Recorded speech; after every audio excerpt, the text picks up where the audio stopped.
Diario de Exploradora, el podcast, es un proyecto que busca brindar modelos a seguir femeninos con los cuales las niñas puedan sentirse inspiradas a conocer el increíble mundo de la ciencia y la tecnología, de la mano de extraordinarias mujeres mexicanas, todas exploradoras de National Geographic. Acompáñame a explorar el mundo de la ciencia.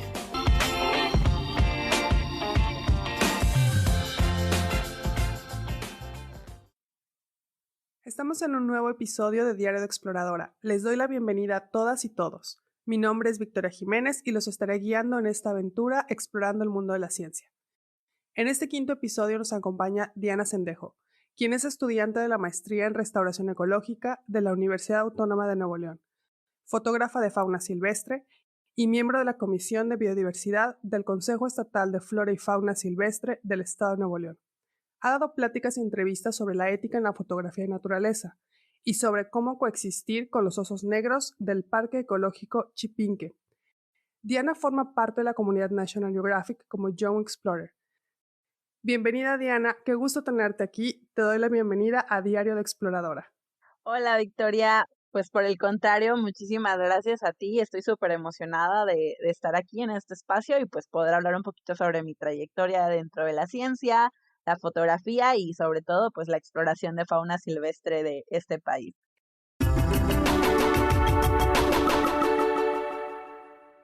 ¿Cuántos años tienes? Y sobre todo te lo pregunto porque, leyendo tu semblanza has hecho muchísimas cosas increíbles, has trabajado en muchísimas cosas, formas parte de la comunidad Nat Geo Explorer, estás estudiando todavía la maestría, eres fotógrafa y que esto lo has logrado en muy poco tiempo. Pues acabo de cumplir hace una semanita 25 años. Algo que me ha sorprendido a mí dentro de la comunidad de National Geographic es que incluso he conocido a chicos muchísimo más jóvenes haciendo proyectos y es sorprendente el trabajo que hacen. La fotografía y la fauna silvestre, en mi caso, para mí se han significado todo. He estado súper enamorada de la fauna silvestre desde muy pequeña. Entonces yo creo que precisamente este amor que he tenido por la fauna y también por las personas que viven en estas comunidades rodeadas de fauna silvestre, pues también me han ayudado ahí a empezar bastante joven mi trayectoria profesional. Definitivamente súper joven. Cuando estuve buscando a las invitadas de esta primera edición de Diario de Exploradora, tenía como muy claro que debía incluir la visión de una Young Explorer. Quería que todas las niñas y niños que nos están escuchando supieran que desde el primer momento que estamos estudiando nos involucramos en proyectos y actividades increíbles como lo has hecho tú, ¿no? Como lo has mencionado y esa pasión también. Y me gustaría saber, ¿o quién te motivó a dedicarte a la ciencia? Mi pasión por el medio natural y por la fauna empezó desde bien chiquita. Mi primera inspiración fue mi abuela. Mi abuela no es científica, no es académica, ella es campesina, pero me acuerdo que los fines de semana era normal en mi familia, era una tradición prácticamente ir con la abuelita al rancho en la parte de la costa sur de Chiapas. Entonces ahí con ella me acuerdo que yo aprendía muchísimo, siempre me le pegaba bastante y ella me daba el tour ahí por el rancho entre sus plantas, ¿no? Entonces escuchaba muchísimas cosas respecto pues a la fauna silvestre que había en ese ejido y eso me fue apasionando, me fue despertando como que un amor y unas ganas por protegerlo.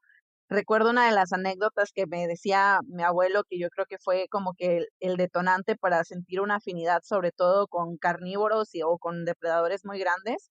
Él me decía, no, es que en la noche cuando llegan los coyotes a comerse a los becerros y nosotros vemos a los coyotes, ellos nos hipnotizan con los ojos y pues perdemos la noción y no sabemos cómo proteger a crías del ganado.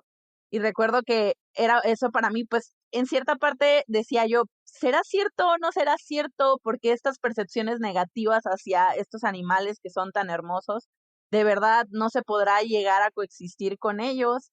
Y pues por ahí también escuchaba que algunos señores le decían a mi abuelo, no, es que si avientas cohetes en la noche ya no se acercan, ¿no? Entonces yo decía, ok, todo este conocimiento que gira alrededor de ellos, yo lo quiero llevar el día de mañana a hacerlo una profesión, ¿no? Ya cuando estuve en la universidad, pues yo entré a la universidad porque tenía inspiración intelectual en ese entonces, me acuerdo que leía y miraba muchísimos documentales donde hablaban de Jane Goodall, y para mí Jane Goodall era, pues vaya, la ambientalista estrella. Yo soñaba con ser algún día como Jane Goodall, no sabía si con primates o con los animales que me fuera a poner la vida en el camino, pero yo sabía que quería dedicarme pues a proteger a la fauna silvestre con la pasión que tenían las personas que los estudiaban desde el punto de vista científico y también, pues, el amor, la pasión y la empatía que yo tenía con los contextos rurales por el contexto de mi familia, ¿no? También por ahí, durante mi adolescencia tenía la inspiración de Brady Barr. Cuando entró a la universidad tenía 19 años aproximadamente, cuando Brady Barr llegó a Chiapas a dar un curso sobre biología de cocodrilos y dije: "Ahora es cuando". Me acuerdo que tenía que escribir una carta motivo para entrar al curso y que yo decía, bueno, voy en primer semestre, a ver si me aceptan, ¿no? Pero dije, no, o sea, tengo que conocerlo, ha sido como que mi ídolo por todos estos años. Me acuerdo que escribí mi carta y en mi carta pues yo hablaba sobre cómo una especie que a lo mejor para otros es vista mal, como para mí significaba una oportunidad, no nada más de conservarlo, sino también de que por medio de la conservación a lo mejor hubiera una entrada económica para los ejidatarios que vivían rodeado de estos animales, ¿no? Esa carta, a pesar de que no era muy técnica, de que no era muy, muy profesional, pues me dio la admisión al curso, ¿no? Y conocí a Brady Barr a los 19 años y me acuerdo que para mí ese curso fue como el detonante, ¿no? Fue como el que me dijo, mira, existe el manejo de fauna silvestre, existe la conservación. Ya una vez en la universidad, y me acuerdo que estuve en un laboratorio de maricultura con 2 doctores que también son como mi inspiración, mis primeros papás en la ciencia, ¿no? Porque ellos fueron los que me enseñaron a hacer ciencia, a perfeccionar el método científico, a escribir, a buscar información científica. La doctora Elizabeth Cruz y el doctor Denis Rique. Gerardo Guajardo, él daba invertebrados. También me inspiró muchísimo, me recomendaba muchísimos libros y posteriormente conocí a personas que me formaron dentro de la cuestión de fauna silvestre, sobre todo con mamíferos. El ingeniero Jorge Villarreal, quien trabajaba con venados, el maestro Manuel Torres, que también trabajó con venados y con distintas especies, y pues mi asesora, la doctora Diana Don, que ella es mi mentora, la que me lleva de la manita en este andar de conocer a los osos y conocer también cómo trabajar con las personas que viven rodeada de los osos, ¿no? Tomando o retomando un poquito tu respuesta, algo que nos caracteriza, o por lo menos a las mujeres que he estado entrevistando, es cómo incorporamos el componente humano, ¿no? A nuestras investigaciones, lo relevante que se vuelve y también es muy reciente en ciencia y qué bueno que lo estemos haciendo. Considero que el conocimiento tradicional es invaluable y poder incorporarlo en nuestros trabajos, en nuestras investigaciones, no solamente le estás dando el valor a las personas que están habitando, sino obviamente estás generando una investigación más robusta. Continuando con la entrevista, bueno, tu proyecto, Walking with Black Bears, es el que te ha permitido formar parte de la comunidad de Nat Geo. Así que cuéntanos de qué trata tu proyecto, por qué es tan importante que aprendamos a coexistir con los osos. Bueno, primero, el oso negro es el carnívoro más grande que tiene México, ¿no? Y también al mismo tiempo es uno de los carnívoros más incomprendidos por los seres humanos. Tenemos dos polos cuando hablamos de osos negros. El primer tipo de personas que piensan que los osos son como perritos que podemos alimentar directamente en nuestra mano, que podemos jugar con ellos, acariciarlos. Y por otro lado tenemos al grupo de las personas que piensan que son unos asesinos brutales y despiadados, ¿no? La verdad sobre el asunto es que ninguna de las dos creencias es completamente cierta, ¿no? Si bien los osos tienen características en su comportamiento y en su biología que hace que se metan muchísimo en problemas, en ese sentido son como Koda y Kenai en Tierra de Osos, que siempre los mirábamos que se metían en uno que otro problema y en una que otra travesía por su forma de ser. El tener estos dos polos hace que nosotros hagamos pues cositas o que tengamos actitudes que hagan que los osos se metan todavía más en problemas, ¿no?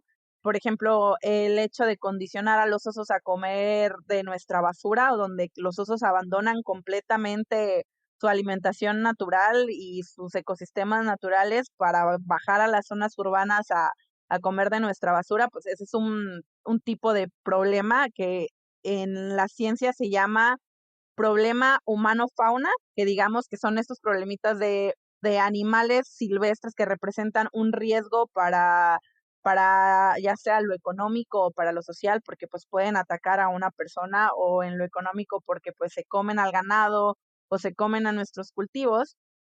Resulta que este tipo de nociones que a veces ignoramos sobre la especie, pues llevan a estos conflictos, ¿no? En el proyecto Encaminando con Osos, nosotros nos enfocamos en un conflicto que es el que hay en zonas ganaderas. Resulta que los osos también son consumidores de agua directo, ¿no? Y aquí hay un escenario. Los osos que viven cerca de las zonas urbanas bajan a las albercas, a las fuentes o a cualquier depósito de agua que tengamos. En el caso de los que están en zonas rurales, son osos que van a los bebederos donde llevan a las vacas, donde llevan a los chivos a tomar agua, y también para no perder el recurso se empiezan a alimentar de cosas que están ahí cerca, ¿no? Sea ganado, frutas, cultivo, todo lo que esté ahí cerca de ese bebedero. ¿Qué ocurre con el proyecto o por qué planteamos el proyecto y Caminando con Osos? Una de las predicciones de los modelos de cambio climático aquí en el noreste es que cada vez las temporadas de sequía van a ser más extremas. No nada más van a disminuir la cantidad de agua superficial, sino que también va a disminuir la producción de alimento natural para los osos. Pues los osos van a empezar a acercarse más y más a zonas donde están los seres humanos, ¿no? Y ahora los vamos a empezar a ver como un animal con el que estamos compitiendo en recursos. Entonces nosotros con mi equipo estuvimos hablando de qué podemos hacer para pues disminuir ahí el conflicto, ¿no? Pues resulta que en un contexto rural donde se cría ganado en el noreste aquí de México, que está la población más grande de oso negro aquí en México, ¿no? Que las personas que viven y trabajan ahí por muchos años han criado ganado. Entonces, ¿qué ocurre? Que ya tienen ciertos conocimientos, ya tienen ciertas prácticas. El oso ya no va a matar a las vacas porque ya los vaqueros saben cómo ahuyentar al oso. Entonces, si ya existe este conocimiento y ya hay esfuerzos que han hecho estas personas, ¿por qué no vamos con ellos? Estudiamos por ahí un poquito la cuestión del comportamiento de los osos en esta zona poniendo cámaras trampa, y aparte de eso, utilizamos diferentes metodologías que utilizan sobre todo personas de ciencias sociales, conocer un poquito más sobre el conocimiento que tienen estas personas a la hora de identificar zonas de conflicto y cómo sobrellevar los conflictos para llegar a disminuirlos, ¿no? Entonces, prácticamente sobre eso es mi proyecto. Estamos tratando de buscar una solución al conflicto. Nos estamos ayudando de las personas, para pues elaborar estos manualitos. Estamos también haciendo uso de la fotografía de naturaleza. Sobre todo, lo que más me importaba a mí era quitar este estigma que a veces hay en las personas de que en las zonas rurales no existe la conservación por la fauna silvestre, ¿no? Ahora sí que lo que queremos es encontrar este puente entre la sociedad y los osos, ¿no? Y demostrarle pues a las demás personas que la conservación tiene un lado social tremendo. Sin duda es un proyecto no solamente muy interesante, sino creo que es importante entender que no somos los únicos que estamos habitando en donde sea que estemos, que tenemos que convivir con la fauna que está en el lugar y qué mejor que buscar la manera de hacerlo, justo lo que mencionas, ¿no? Coexistir de manera adecuada. La verdad es que es impactante todo el trabajo que es un proyecto multidisciplinario. Bueno, hablaste mucho sobre la parte de fotografía. ¿Qué papel juega la fotografía en tu trabajo científico? Digo, ahorita más allá de lo que ya nos has contado, creo que muchos de los que nos están escuchando se preguntan qué se necesita para ser una fotógrafa o fotógrafo de fauna silvestre. Bueno, primero que nada, la fotografía para mí es la herramienta de comunicación más preciosa para acercarnos a la naturaleza y a la fauna. Como seres humanos siempre estamos buscando ser parte de algo, pero no nada más ser parte de algo, sino que sentir esa afinidad con lo que estamos viendo, con lo que estamos escuchando. La fotografía es una herramienta que hace que precisamente sientas eso, ¿no? Es un tour. La fotografía y el storytelling es este tour donde nosotros hacemos que las personas vean y palpen y puedan sentirse identificados con lo que está ocurriendo. Eso para mí es la importancia que tiene la fotografía de naturaleza como una herramienta de comunicación. Y bueno, ¿qué se necesita para ser un fotógrafo o fotógrafa? Requiere una pasión gigante y no nada más una pasión, requiere el saber escuchar a las personas que del lugar a donde vas, el ser empáticos, el poder conectar con lo que nos está rodeando. Entonces, yo creo que se necesita eso, se necesita también la curiosidad, el querer contarle a otras personas las historias que estás viendo, el tener la creatividad en saber cómo contar las cosas también es súper fundamental. Y, pues, la pasión para no desmotivarte o no cansarte, o esa pasión que cuando tienes el bloqueo creativo de que piensas que ya no vas a poder fotografiar o que no quieres tocar la cámara, esa pasión te va a mover a decir. Ahora, en cuanto a equipo, yo siempre he dicho, cualquier cosa es buena. Si tienes hay personas que me dicen: "Es que nada más tengo un celular", pero en realidad puedes hacer tanto con los celulares. El chiste es que tengas las ganas de iniciar y que, pues, eches a andar esto, ¿no? La formación hay 2 partes muy bonitas respecto a la formación. La primera, que es la más romántica de todas, creo yo, es el hecho de que para mí la formación ha sido un camino que me permitió conectar con muchísimas personas, con muchos amigos, sobre todo. Eh, para mí el salir a fotografiar era conocer personas nuevas y para mí eso me encantó. Y luego estaba la parte de la formación técnica, ¿no? Porque, pues, yo era bióloga, no era fotógrafa, no soy fotógrafa de profesión. Me acuerdo que al inicio, pues, no tenía ni el tiempo ni el recurso, porque, pues, yo era estudiante de licenciatura cuando inicié con la fotografía de naturaleza y todo era en YouTube. Entraba a YouTube y ponía cursos de fotografía y me aventaba un montón de canales y videos y series de videos de fotógrafos que te dan la introducción a la fotografía. Posteriormente me fui involucrando ya conforme iba ahorrando, llegaba a escuelas o a cursos. Ya hubo un tiempo después en el que me dediqué a leer un poquito, ya empezaba a comprar los libros para ver a otros fotógrafos, leer un poquito sus historias. Para mí la formación tuvo estos 2 lados, que he tenido la buena suerte que la mayoría de lugares en los que he estado no he tenido muchas veces que desembolsar yo dinero, sino que me han invitado profesores o amigos que trabajan en ranchos donde hay fauna silvestre. Y bueno, ya como te comenté, ¿no? Cuando te hice la invitación a participar en este proyecto, va enfocado a niños y niñas de distintas escuelas. Y bueno, parte de la dinámica con ellos ha sido que nos han enviado algunas preguntas y bueno, el Centro Educativo Tipay de Ensenada, Baja California, nos mandan unas cuantas preguntas. Por ejemplo, Emilio pregunta cuál fue tu primera experiencia en la fotografía. Kenzo pregunta qué tipo de cámara usas y cuáles te gustan. Abril pregunta qué te inspiró a empezar la fotografía. Josefa quiere saber cuál fue el primer animal que fotografiaste y el lugar que más te ha gustado. Y finalmente Sofía pregunta un poquito relacionado, ¿no? ¿A qué lugares has ido y qué animales has fotografiado a lo largo de tu carrera? Bueno, mi primera experiencia con la fotografía, fue en parques de aquí de Monterrey. Ya, si bien ya había hecho fotografía ahora en el rancho de mi abuela, pues mis primeras experiencias fueron aquí en parques naturales de Monterrey. Yo siempre que hablo con mis amigos le digo, tuve la bendición de que Monterrey se caracteriza por ser una ciudad con muchísimos parques naturales dentro del área metropolitana, ¿no?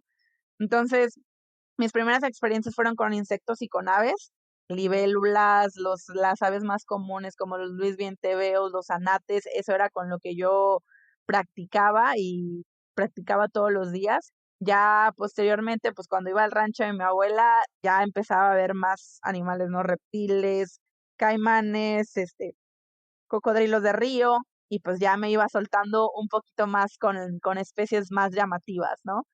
En el tipo de cámara que uso y cuál me gusta, yo utilizo la marca de Nikon. Sin embargo, he tenido la oportunidad por varios amigos de fotografiar con Canon, con Sony y también me han gustado bastante. Tengo una cámara de lentes intercambiables, una es un modelo Nikon de 7200 y todavía conservo mi primera cámara fotográfica, que es una Nikon de 3200, muy sencillita. Esa cámara la compré yo cuando estaba en preparatoria compré una cámara compacta, que la compramos precisamente para el proyecto de los osos, porque resulta que cuando las hembras se levantan de hibernación y andan caminando con sus crías, son muy territoriales las hembras de los osos negros y pueden llegar a ser un poco agresivas si las incomodamos, ¿no? Entonces, yo tenía un telefoto que es un 500 milímetros que me alcanza para tomar a distancia, pero yo decía, todavía quiero más distancia para no interferir en el comportamiento de las hembras, ¿no? Ese es un poquito del equipo que tengo, los telefotos, los lentes macro. Si queremos iniciar en la fotografía de naturaleza, no necesitas desde el primer día tener un equipo como el que yo u otros fotógrafos tienen, ¿no? Eh, ¿Qué me inspiró a empezar con la fotografía? Pues yo creo que desde la secundaria ya me llamaba la atención la fotografía.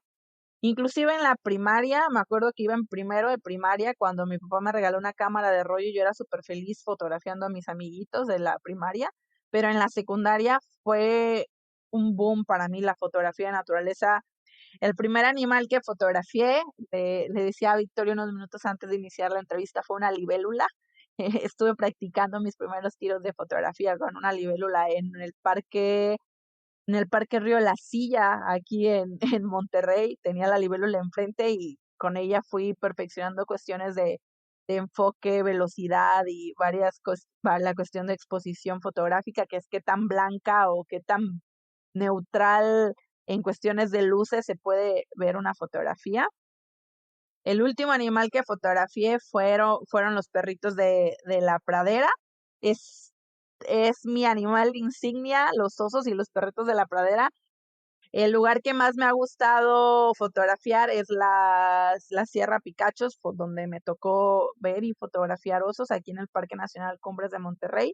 Ha sido una experiencia para mí, una bendición grandísima. ¿A qué lugares he ido? Casi toda mi fotografía se divide en Nuevo León y en Chiapas porque pues ahí vive la familia de mi mamá, en Nuevo León porque pues aquí estudié, de vez en cuando me extiendo a Coahuila porque la familia de mi papá es de Coahuila y la familia de mi novio también es de Coahuila. Me ha tocado fotografiar en Villahermosa, por ahí hubo una temporada en la que fui a varios cursitos de cocodrilos en Villahermosa. En Mazatlán, en Sinaloa sí he fotografiado también en Tamaulipas. Espero pronto andar por ahí, por donde tú eres, Victoria, para fotografiar ballenas. Es algo que ya tengo también ahí en mi lista de cosas por hacer. Y bueno, ¿qué animales he fotografiado a lo largo de mi carrera? Me he centrado sobre todo en mamíferos. Inicié fotografiando aves e insectos para practicar, pero cuando la vida me dio esta oportunidad de ir a este tipo de lugares donde es muy común fotografiar mamíferos, me centré en fotografiar mamíferos, perritos de la pradera, venados, pecarís, uno que otro en reptiles, he fotografiado cocodrilos, serpientes, iguanas, en aves, no soy muy buena recordando las especies de aves, pero también me ha tocado fotografiar varias cositas de aves.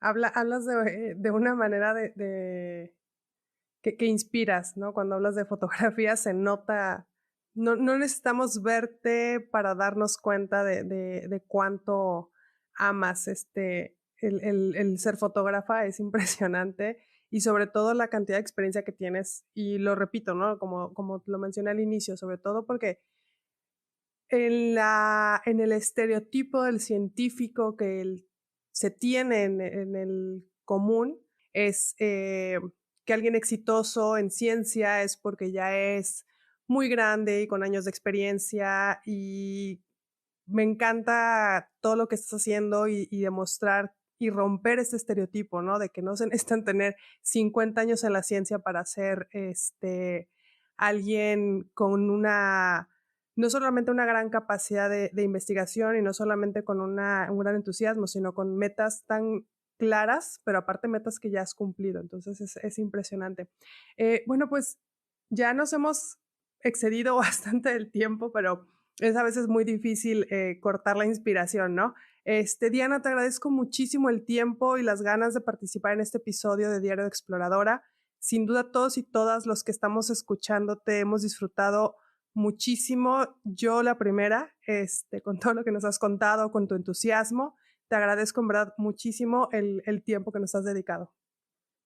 Hombre, Victoria, al contrario, muchísimas gracias. Para mí es todo un honor estar aquí y pues contar un poquito mi historia, motivar a otros chicos, porque como tú dices, el camino hacia la ciencia es difícil, está rodeado de estereotipos y a veces prejuicios, y en realidad ya cuando estás adentro lo disfrutas muchísimo. Y pues cuando tienes la pasión, nada es imposible, ¿no? Dicen por ahí que la pasión y la perseverancia inclusive puede llegar a vencer al talento, ¿no? Y por ahí si lo puedes combinar con el talento, muchísimo que mejor, ¿no? Entonces, pues, si por ahí hay una persona interesada en fotografía o en cuestiones de conservación, de fauna silvestre, restauración ecológica, pues ya saben mi nombre, por ahí me pueden buscar y yo súper contenta de ayudarlos y comentarles ahí varios tips, consejillos y motivarlos, ¿no? Estoy segura que más de alguno o de alguna te va a contactar. Y bueno, tristemente hemos llegado al final de este episodio de Diario de Exploradora y con este hemos llegado a la mitad de esta primera edición.